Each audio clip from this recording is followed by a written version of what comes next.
Genesis 34 to 35. Matthew 11. In response, Dinah's brothers, Simeon and Levi, deceive the men of Shechem and kill them, taking their sister back. Genesis 35.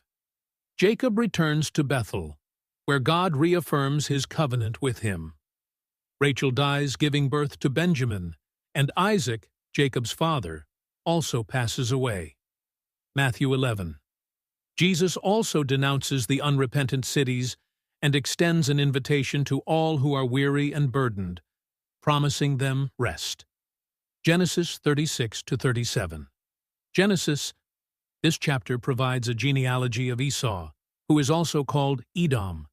It lists his descendants, the chiefs of Edom, and the kings who reigned in Edom before any Israelite king reigned. Genesis 37.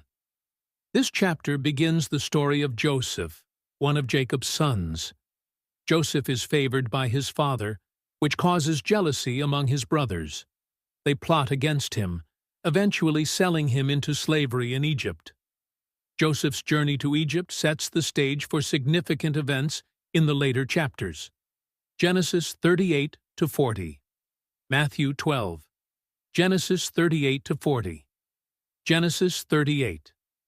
This chapter tells the story of Judah and Tamar. Tamar, Judah's daughter-in-law, disguises herself as a prostitute to seduce Judah and ensure her lineage.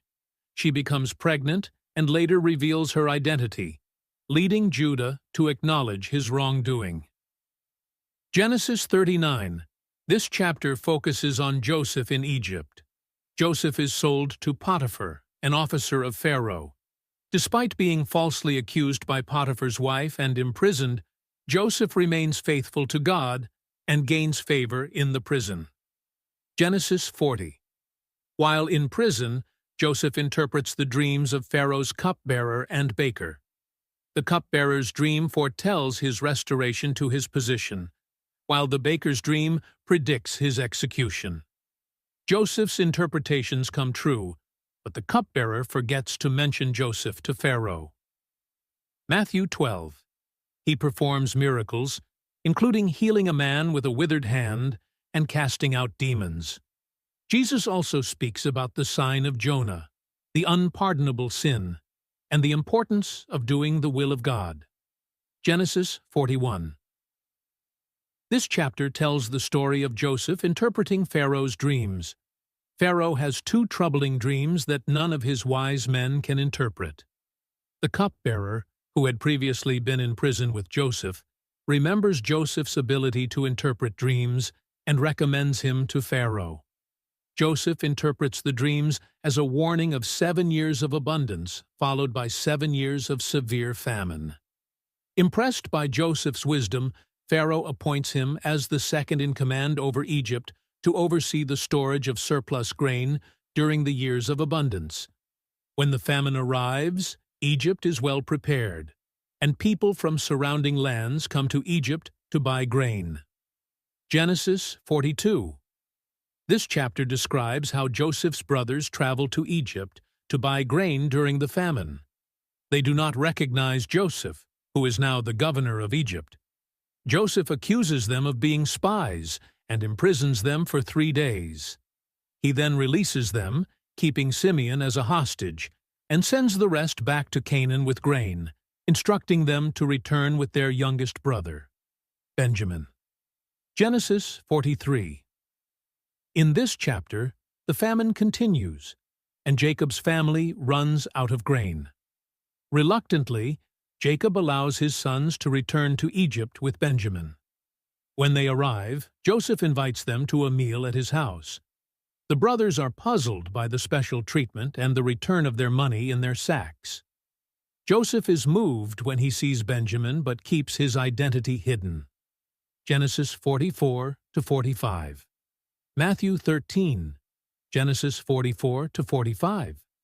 Genesis 44. Joseph tests his brothers by placing his silver cup in Benjamin's sack and accusing them of theft. When the cup is found, Judah pleads for Benjamin's release, offering himself as a substitute. This act of self-sacrifice moves Joseph deeply.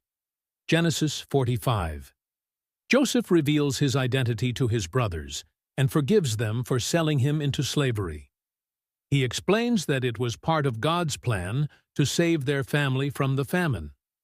Joseph invites his entire family to live in Egypt, and Pharaoh provides them with the best land in Goshen. Matthew 13. This chapter contains several parables that Jesus uses to teach about the kingdom of heaven. These include the parable of the sower, the parable of the weeds, the parable of the mustard seed, the parable of the yeast, the parable of the hidden treasure, the parable of the pearl, and the parable of the net. Jesus explains the meaning of some of these parables to his disciples, emphasizing the importance of understanding and accepting his teachings. Genesis 46.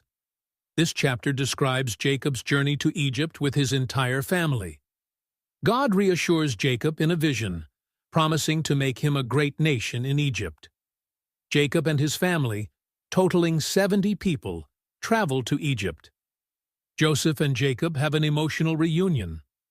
Joseph instructs his family on how to present themselves to Pharaoh, emphasizing their occupation as shepherds. Genesis 47. In this chapter, Joseph presents his family to Pharaoh, who grants them the best land in Goshen. The famine continues, and Joseph manages the distribution of grain, eventually acquiring all the land and livestock for Pharaoh in exchange for food. The Israelites settle in Goshen and prosper. Jacob, nearing the end of his life, makes Joseph promise to bury him in Canaan.